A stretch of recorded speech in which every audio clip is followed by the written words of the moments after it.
Koloba nako réagir dans sens que yé azana besoin passer une émission mais plutôt azana besoin se convertir sincèrement à l'ouka esprit de Dieu.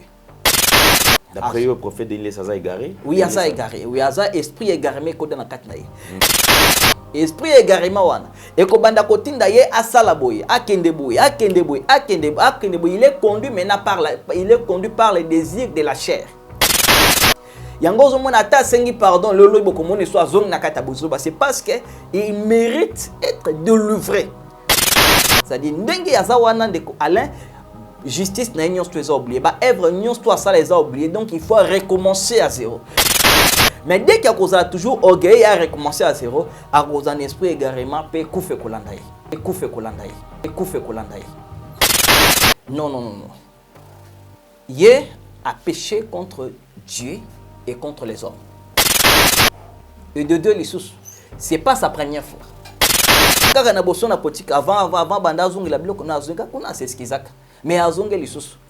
C'est-à-dire l'homme a kozunga les sous. C'est parce qu'il est conduit par des idées de la chair.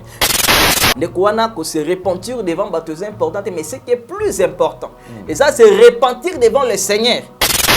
Les kouana accueilli akepa mission profane ole ya membangwe pa yankolo Yesu ya kotinde kuna yango ole ya gagner bango ba gagner lobi nango to mona ki o comme artiste o artiste de lesi o musicien de lesi nini abimize mbubo esadi ba gagner ye lorsque mutu esprit n'est faible akoke ni côté yate yango moni ya kenda kuna bango ba gagner eza mission mal tournée mais quand je peux remercier quand même Moïse Mbi parce qu'il est quand même un artiste qui est pas naïf faire ego à qui pas naïf mais quand même Bible et non il y a rejoindre mais il y a wana mususu à perdre ce chemin ce cas zongité Nzambe azana plusieurs façons à faire conséquences pena conseil ce que boy conseil conséquences il y a peut-être nakufa.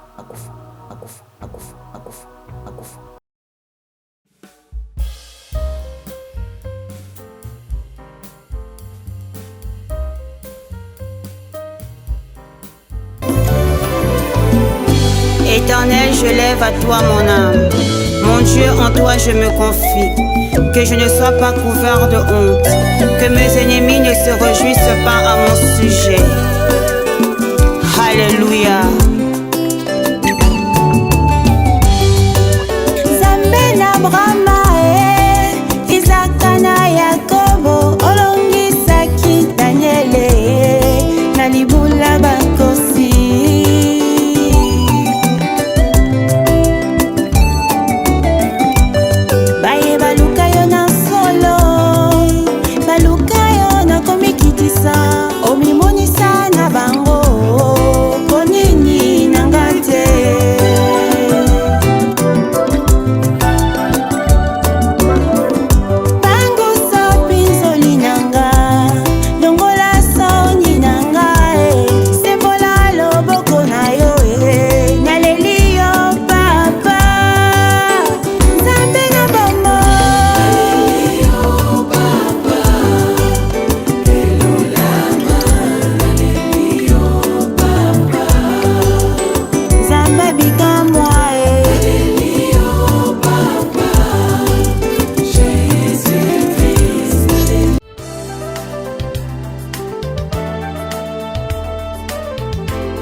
Vérité et réalité, votre magazine qui vous informe, qui vous forme. En même temps, nous avons un divertissement, bien que cela soit très modéré. Bienvenue, mesdames et messieurs, vous qui nous suivez sur Nouvelle Tendance Télévision. Culture d'excellence au rendez-vous. Nous allons aborder le tout premier point, c'est la Fondation Ndélé au cœur de la nation, ainsi que l'orphelinat Famille du Cœur Christ Rédempteur. À travers cette opération, vous qui êtes sensible aux cris de détresse, vous qui avez besoin de soutenir les orphelins, voici cette structure qui est à votre disposition, les lots. Vous avez de quoi manger, aux ana oyakolia et akomela, et surtout que nous traversons cette période de festivités. Chaque parent a toujours préparé une réception ou une manière assez spéciale de traverser les différentes fêtes. Et je crois que ça sera de même également. Tout kanisa pe ba oyo bazozanga, ba oyo bazana elo oliate, elo romelate, elo rolatate. Lelo ceux qui biso to kanisi bango et ozala lipamboli penzambe akopambola biso. Nous allons parler plus en image, question tout simplement de conscientiser, de motiver encore bino ba ebota la biso et surtout bopesa biso confiance pour natina na ko soutenir bandeko oyo ba orphelin oyo bazali dirigé to encadré par Fondation P Orphelinat Oyo. Suivons. Tango nyonso molinganga nazalaki komona baninganga na baboti na bango nanga baparent baza te vi nanga pasi. Est-ce que kokufela baboti ezali sumu? Kozanga baboti est-ce que ezali sumu? Voilà, na kopesa bino message. L'orphelinat Christ Rédempteur. Et on a posé lisungi na bino. Tala musala munene zo sala pona bana.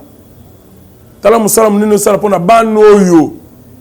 Mokileti ki eboaki. Nous sommes de retour sur ce plateau, nous avons suivi, je crois que Sali Essengo pour la bande de surtout on a besoin qu'on en contact na biso. Toutes les portes sont grandement ouvertes pour permettre biso pe bino to ba en contact pe enfin to ba nini oyo. Nous avons le plaisir de partager ces plateaux avec un prophète. Il n'est plus à présenter. Azali Moko Yaba, Oyo déjà Bomesana, Tobo Yebi, Azali prophète Enoch, Oyo Azanabiso A sur ce plateau. Homme de Dieu, bonjour et bienvenue. Bonjour mon frère Alain, merci beaucoup. Qui m'est papa? Non, qui m'est par la grâce de Dieu. Il faut préciser qu'il y a peut-être au Takiko déplacé ou effectué quelques déplacements. Au Kenda qui va piper les gars qui n'engagent. Non, on a kende ko sambila pour mabele à est pour na en tout temps ding to bande ko ba toujours à partir à Kinshasa wa to soutenir mais il fait na ça descend et ko sambila pour na bango na exhorter bango na te ya bango ba ke to zabi sonyo surtout si mana bango to za ensemble.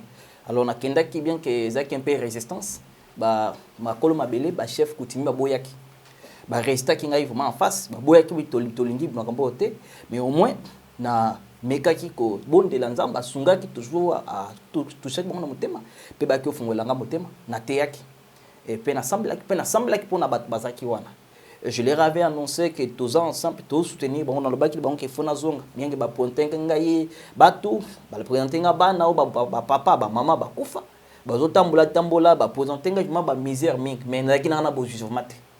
Alors, espérons que l'on a mis bien comprendre c'était soutien spirituel. Mais prochainement, ceux qui n'aient pas de n'a pas de soutien peut-être physique, matériel, pour en assister parce que ma cambo présenter ici la kaka na kombo y sauter et si on a assisté bien. Alors on dit na kenda qui sauf nazo bonga manazonga susu. Ok, d'accord, plaisir. Je crois que nous allons avancer petit à petit. C'est notre invité. On essaiera quand même de toucher quelques points ce qui concerne l'église où ils allaient Lelo, Moko, il y a ba responsable, il y a Makambo Congo, ils allaient traverser Lelo. Alors face à tout ce qui est en train de se passer, tout le monde que se plaindre, le qui est Basal Nanzambe, Lelo RDC ils allaient menacer, ils allaient soutenir la nez na moi c'est toko ba ko toko ko identifier mon monate Lelo ko banana ba konzi, ko banana le numéro 1 de la République. Ti na Congolais à Souka, c'est-à-dire que o ya Souka ayebi ke mboka na biso zali menacé pe banguna bayeban. Tout le monde a quand de temps à autre basal nazami bazo sangana pour na organiser ba prière auto sambela pour la nation. Ba prière na mingi zalara commission bimaka, c'est-à-dire mboko bimaka o ezali ko sala ke basangana après ko sangana ba organiser après ko organiser ba kotika la peine eloko moko yoki ba kotia na kati ya ba poche. Depuis que makam oyo et peli moto bunagana depuis ekangama ti lelo tozo kakaka na kati ya l'église ba ote ya prospérité au l'onction au ceci mais l'église n'est pas concentrée ou ne s'organise pas pour natina nako supporter to ko apporter en plus na makambo etali mboka na biso surtout bitumé zali ko traverser na kati ya est yo zali prophète likambo oyo la manière dont l'église position église ali kozoa par rapport à temps où yo qui réagir non vraiment ils ont vraiment morning parce que biso église trobotomi le bakamingi église au milieu du village c'est tozali pour makamunyo soto ils ont mission mon collègue soit pesa biso après so mission mon quoi pesa biso mission ya nini ya que to prier tout soutenir l'autorité dans la prière, tout tomber là pour n'importe quel. Mais quand on voit des hommes de Dieu se détourner la mission, on colère soit ça, se détourner pour n'importe quel. C'est là et là qui s'y était l'heure est grave, le temps de la fin est proche. Le temps de la fin est proche parce que le Seigneur avait prophétisé. Plusieurs viendront à mon nom. Ils vont prophétiser à mon nom. Bako teka na kombo na ngai. Bako délivrer ba na kombo na ngai. Bako lobake bako benga ba prophète, ba pasteur, mais na yeba ngote. Tous les gens que vous voyez ici de konanga Alain, mingi yeso yebi bangote. Baza ba courageux. A sali église, on a ko benga ngo héritage à famille. A sali église na ye et après, ay bien que swinga na za témoin na ngatel ya ko remplacer awa. Nzamba yebi bangote. Yango zomona bazo se détourner na mission ba mibwaki na kati ya amour de l'argent. Ngana sala qui descend na ki na intérieur. Combien de transports na fouti. Mais nani o ya koko lobaka compte même matana $1. Pe nani kuna na intérieur moko iba côté kuna na ko peso ata $5 oyo. Azate. Mais majorité bazo ça il a intérêt ya mokili, c'est-à-dire l'air est grave oyo ba mpesi na kati ya bolingo ya mbongo nzamba limbisi bango. Merci beaucoup. Alors, je crois que tu as na bosolo na politique et pas ndeko Israël Mutobo que je salue en passant. Tout ce que l'on ndeko na biso, to ndeko na bino, moko ya ngamo na bino. Prophète Deniles azosenga bandeko balimbisa ye na makambo oyo mingi ba erreur, à se rendre compte que moi si a commis très touché, a commis vraiment de temps à autre dérangé ba oko kitisaye pour natina na makambo le kana oya sala ka mingi. Alors réaction est par rapport il y a un passage na émission Bosolo na politique. No le ko liboso na ko koloba na ko réagir na sens ya que yé azana besoin passer une émission té mais plutôt azana besoin se convertir sincèrement à luka esprit de Dieu. Parce que dans la Bible, lorsque Saoul a retiré l'esprit, Saoul a commencé égarement. D'après le prophète Daniel, ça a égaré. Oui, ça a égaré. Oui, ça esprit égaré dans la l'esprit de Dieu n'est plus en lui. Parce que nous, les hommes de Dieu ou les enfants de Dieu, comme il est écrit au livre de 1 Corinthiens chapitre 3 verset 16, il est écrit, ne savez-vous pas que votre corps est le temple du Saint-Esprit? Muto azana muto nzota yeza temple molimo centre. Muto azana molimo centre, c'est le Saint-Esprit qui va commencer à les guider. Le Saint va commencer à t'orienter. Le Saint va commencer à te parler. Que l'okozo sa les ama betika et l'okoza boye sala boye. Mais mosoko moni muto. Esprit ya guérima écoute. Galates chapitre 5. Les œuvres de la chair écoute na kat na ye. Yebete molimo nzambe da soute. Esprit égarima wana. Eko banda kotinda ye asala boye, akende boye. Il est conduit maintenant par les désirs de la chair.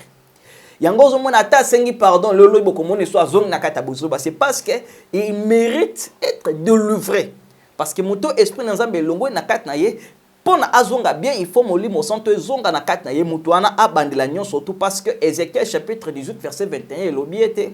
Mais si les justes se détournent de sa justice, toute sa justice sera oubliée. C'est-à-dire, ndenge yazawana de Alain, justice n'a rien oublié. Bah, œuvre n'y a ça les a oubliés. Donc, il faut recommencer à zéro. Mais dès qu'il y a toujours orgueil à recommencer à zéro, à cause d'un esprit égarément, peut couper kolandaï. Donc, là, il faudra suivre quand même à la loupe. S'il faudra suivre à la loupe, évolution. Il y a Bandeko parce que certainement tant on économie à reconnaître Albi que non Bolimbisaï. Est-ce qu'il fallait ils a une manière de se repentir déjà? Non. Hier a péché contre Dieu et contre les hommes. A sengi batu mokili pardon mais nzambe kasi. Et de deux les sous. C'est pas sa première fois.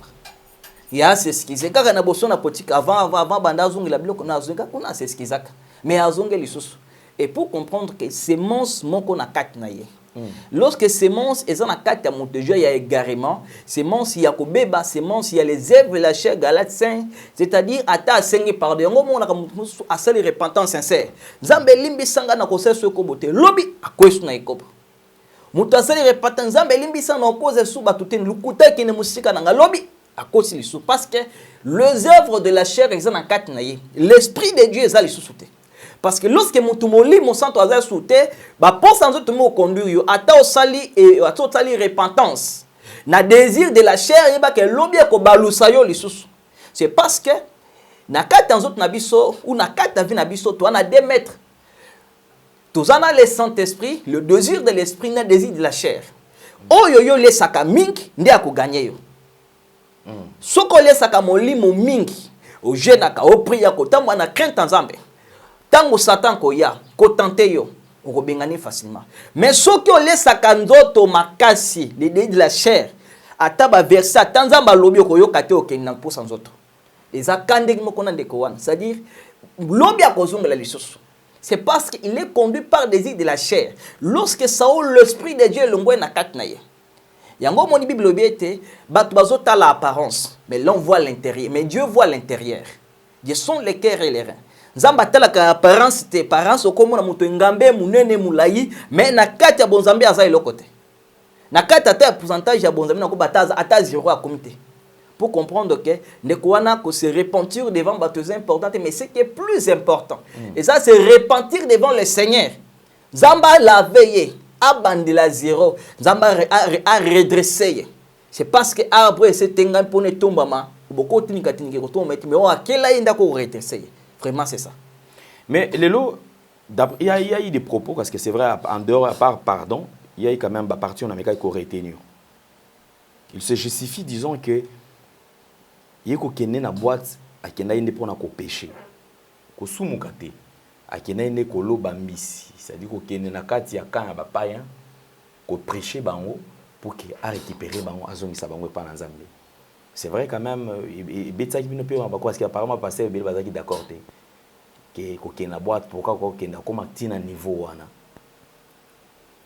Oui, merci beaucoup ndeko nanga Alain na koloba ete mission na yeza mal tracée. Jésus-Christ, lorsqu'il a visité ma public, bato ekobo, azakita kena akekuna kotipe kunate, c'est-à-dire a komi mutna bangote, mazaki na mission précise, akei amemi bango. Yango moni basi andumba mingi Seigneur Jésus a visitaka bango nyonso tu babongola mitema. Ozo comprendre bien? Oui, mission na biso ezanini. Nako okende comme nga nazali, ex colonnaire. Si na koti kota ba colonnaire côté ya bango nako gagner ta 10-15 na mimba kota Yesu. C'est pas baptême na bango. Même pour na changer dans le loba la kulu na loba bango. Ezana na mamuke, ba été excel. Amona kia mut na biso. Mais na côté bango évangile. Na ko rapporter bango. Et non na kende na zuli sous le chat na côté na loketu na fini ke lamba. Non. Le problème c'est quoi avec Ndekowana? Ndekowana accueilli akepa mission profane. Ole ya membango pa yankolo Yesu. Ya koti ndekuna. Yango mo ole ya gagner bango ba gagner. Yango mo depuis ya kenda Ole bango ba koma kosela Nzambe, le contrairement sans se changer. Lobi nango to mona ki o comme artiste. O artiste de l'esi, o musicien de l'esi. Nini abimizien bobo c'est-à-dire ba gagner ye. Lorsque mon esprit n'est pas faible, akoke ni côté yate. Yango moni bilobete. Ezo interdit ba pesa nouveau converti charge moko. Parce que ba pesa nouveau converti charge ako pengwa facilement. Yenda zawana comme le kola nouveau converti na sens ni Ézéchiel 18 verset 21 le biete soit qui mutu abungi nzela le biete si le juge se détourne de sa justice toute sa justice sera oubliée c'est-à-dire des anazons qui déjà à zéro yango zuma zo meka ko ni côté ezo simbate c'est-à-dire les œuvres de la chair lorsque côté mutu pona te ya mutu même pona changer ça difficile yango moni ya kenda kuna bango ba gagner eza mission mal tournée. Mais quand même, je peux remercier quand même Moïse Mbi parce qu'il y a quand même un petit artiste qui est pas naïf, faire égo qui est pas naïf, mais quand même Bible. Et non, il y a rejoindre. Mais il y a un mususu à perdre le chemin. Ce cas zongité, Nzambe a plusieurs façons à faire. Conséquences, pena conseil. Ce que boy conseil, conséquences il y a peut-être na kofa. Donc c'est l'heure de se repentir. Certains pensent que le passage il a fait rigoler dans l'église, cité Bethel. Eza malamu mais apparemment sengela ki bande ko ba meka un peu ko yebisa ye ke mone ao eza église il faut mso kolongola moi lineti ya mwindu na kati église bande ko so lobi ke non era leka ki place wana ba ka ko pesi na micro te certains pensent que c'est normal, moto aye ko témoigner et grandeur peut aye ko témoigner soutien oyo boplaki baltoala qui ça qui est en mabete. Alors yo jugement yo quand même analyse no salaki tout autour ya non comment na ye a passé ko a passé ki kuna ko pesa ye micro na moni vraiment ezali sumu parce que ba pesa ki micro na cher te na C. Na C, OK. Oui, ce que ba pesa ye na cher, li kolo na lié très sain. On a lié c'est on a parvi wa tu ngoto bele ko ba pesa ki micro na C. Ayembeli Nzambe c'est pas un péché. Donc na ko bisa bande ko batika ko mona li sumu partout. C'est ça c'est que ezaki mettant à Jésus-Christ. Ba pharisien batali Jésus ah muto avant na ba publicain na ba sandumba c'est que muto aza Nzambe te. Mais zo ka Jésus a qui na mission. Vous comprenez bien? C'est-à-dire, aujourd'hui, il y a les hommes qui jugent. Regardez comment abenga na téléphone. Abenga papa na prière au sambeli na TV. Na biki. Cancer, ibande kotungisanga na biki. Mais limbi sanga na finga yo na ceux qui sans commentaire. Ngai, oui na finga fingo escro. No bin escro kayo nini. O teka attends na d'autres na benga na koma moko escro. À l'occasion de rien comme ça. Ozo finga mutu. Ça y est, il y a des gens comme ça. Ba jaka apparence. Autant temps nando talon bika monstra nzamba lobaka bunisa mi fala lobaloko la sango malembe mais nzamba keli munene sundeng na ye nga nzamba keli ngana loba boysko yoko lingana changer lobel. Alors il y a plusieurs comme ça bazulu ka péché partout. Ce sont des pharisiens o bazana molimo mo centre na kait na bangote o bazana mission nzambe na kait na bangote o bazulu ka toujours péché partout tant que bis tuzulu ka batba bongo na mitema bango bazulu ka péché partout vraiment nzamba limis bango. C'est une très bonne chose. Alors, je crois quand même on va passer au message. Tout à l'heure, tu as dit qu'il y a eu une révélation. C'était quoi la révélation? Nos révélations, c'est qu'il y a un message il y a l'ingaya. C'était quoi? Premièrement, nous avons dit que nous avons dit parce que nous avons d'habitude, nous avons dit yango même temps ba mi bayaka tukutana bango ba comprendre kati muto toujours nyos to yago tukuta ikaka toujours de passe baby au programme nanga itingala la kana butute butu eza kananga air nanga da consacrer nzambe ya prière air ko invoquer nzambe air ko interceder pour na batu air ko sambela pour bande ko étranger bazamba ba États-Unis Canada tous comme ça. Alors j'étais en train de prier. Lorsque je finis de prier na koti po na se reposer subitement na moni porte anda ko fungame. Je vis les anges de Dieu. Anges ensemble. Ils étaient au nombre de 7. Ils sont venus me rendre visite. Ce n'était pas dans les anges bien-aimés dans le Seigneur. C'était physiquement les anges de Dieu. Ils sont venus me visite. Ils ont un message. Il est arrivé à Seigneur. Donc, ce ne sont pas des blagues. On a fait beaucoup des aventures. Maintenant, c'est l'heure, il y a bongama. Je récite les anges de chez moi. Ça, je peux dire. Et c'est la première fois, à part apparition, parce que mon gars, la deuxième fois, il y a un ange. Première fois, c'était Dieu lui-même qui m'a dit. Nabandi na témoigné kango de joie melanga physiquement. Donc, on a dit kuluna. Nazana rivière moko na kepo na sukola mai tout ce qu'on soit na badiamba nga pembeli mais nzamba bimeli ngai pona côté ya pona ko bisanga ete apesanga mission pona ko beta alingai aponi ngai pona sela ya apesanga mission c'était ce jour-là ça c'est deuxième fois et message clé na même li batu bandeko baye ba ko changer conduite baye ba ko changer façon de marcher façon de se conduire parce que le Seigneur azoya kala mingite ba se préparer ba kotuna Seigneur akotuna yo na pesa ki o message le basala ki na mokeli ngana ko transmettre mi na sala ka boy maintenant c'est le moment ya yo mwana nzambe obeta bila na vie na yo conduite ne sandenge nini mbongo bien sûr libala bien sûr mituka bien sûr mais yo moko ce qui est soyez lelo okokende obyo kotikala e kozala soni yo muto loba ko sambelaka otikala ba na bato abina kana rappel beaucoup tana bongo isi moli kamunini ke ngana tikali pona ezana no na pe manondam non alors c'était le message là ngana pesa. D'accord, merci beaucoup. Alors on va prendre la deuxième partie comme d'habitude mesdames et messieurs. Alors cette partie consiste bien sûr à un temps où l'homme de Dieu a toujours partagé avec ceux qui sont en train de nous suivre et certainement c'est aussi un très beau moment au Sengara Toyiba Mamakambo et Belé et surtout sur ce qui concerne notre vie et aussi pour Natina Tobongisa Lobinabiso. Merci beaucoup.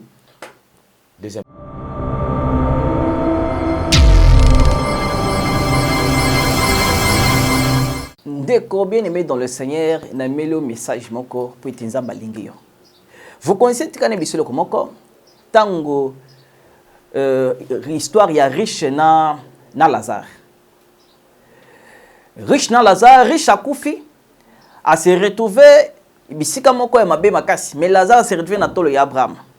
Abraham riche pardon abisi Abraham tinda Lazare côté ya bandeko na ngai kuna, c'est parce que nga koto nazo souffrir na lingi bango bako mabaya pa wate. Abraham répond kuna ba Eli bazali ba côté ya bango. Pour comprendre que aujourd'hui Zamba tinga na mimelo bonne nouvelle. Bonne nouvelle les années, toza déjà en novembre, tozo que na décembre. Le diable a libéré esprit moko na kombo ya Moloch.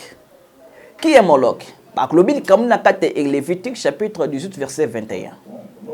Moloch musala na ye. Musala na ye oya salaka.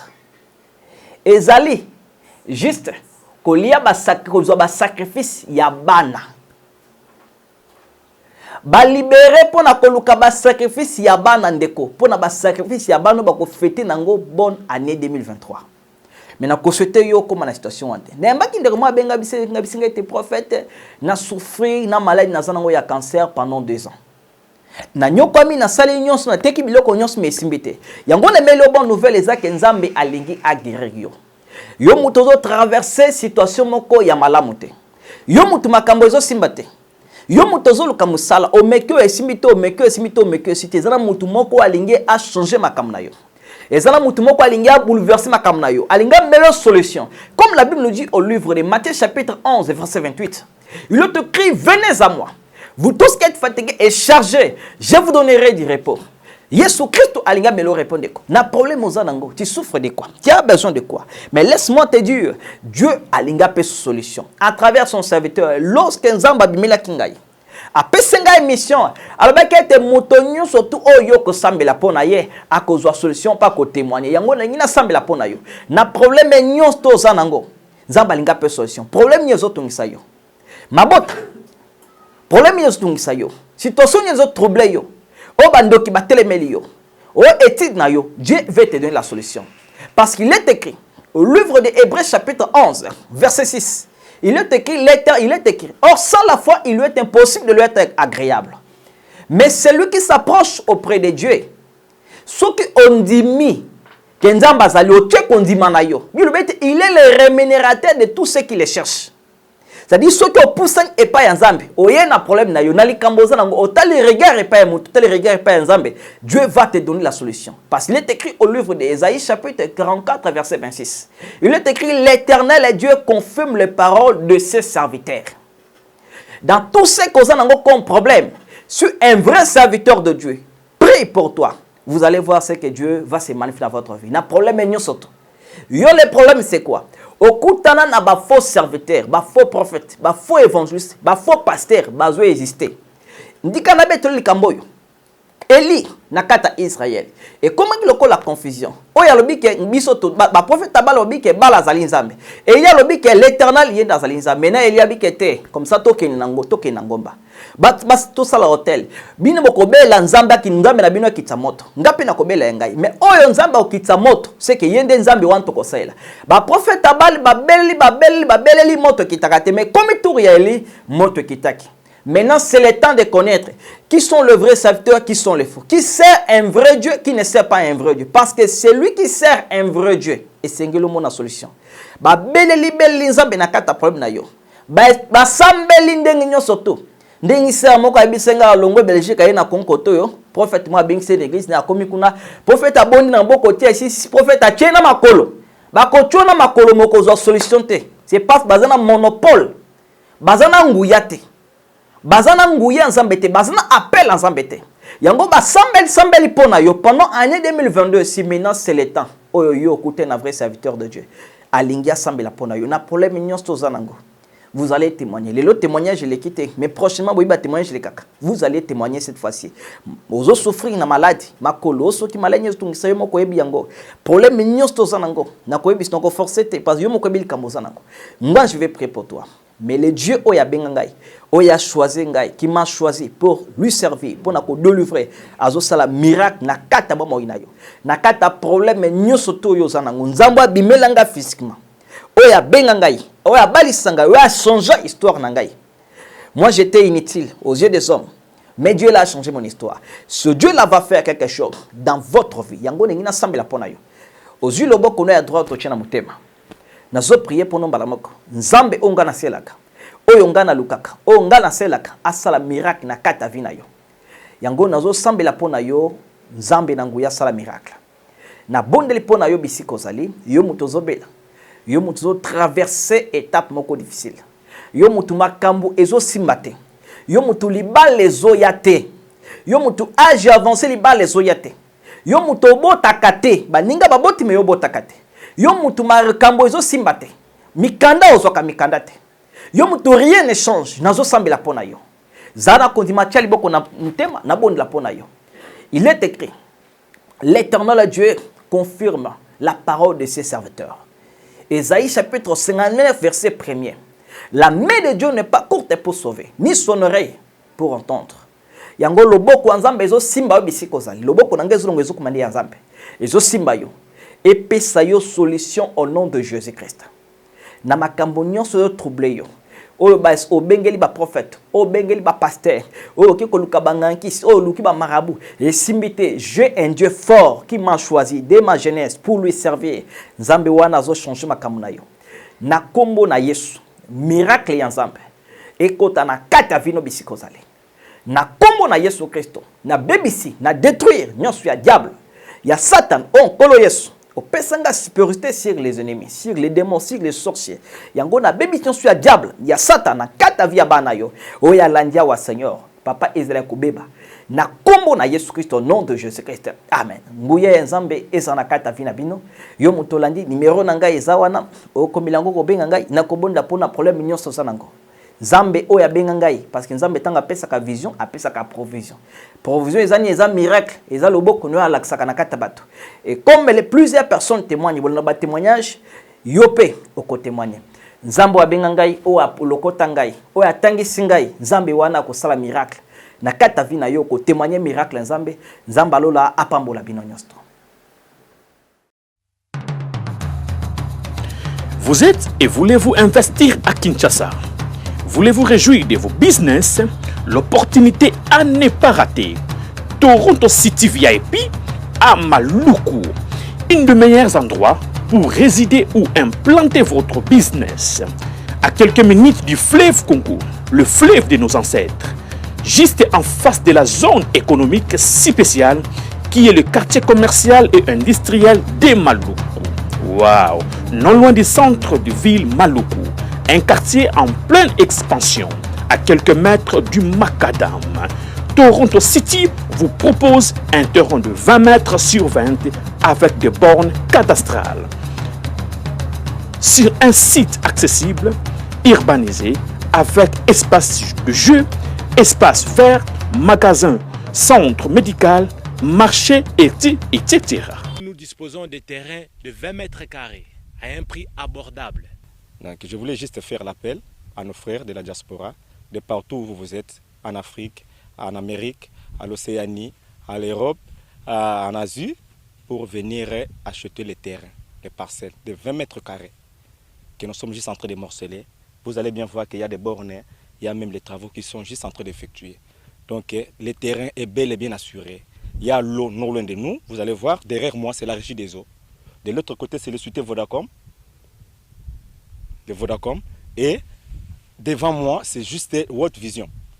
Là où Vision Mondiale sont juste en dessous aussi, a un projet de construire les maisons pour ces travailleurs. Donc voilà, nous sommes ici à Maluku.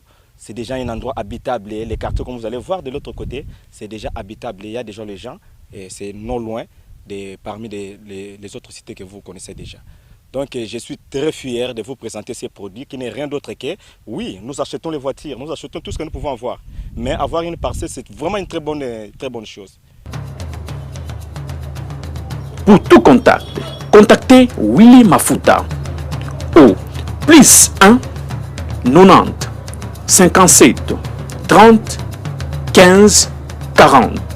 Toronto City. Waouh, les 4 qui nous réservent l'avenir de demain. Vive le Congo, vive Kinshasa. Éternel, je lève à toi mon âme. Mon Dieu, en toi je me confie. Que je ne sois pas couvert de honte. Que mes ennemis ne se réjouissent pas à mon sujet. Alléluia.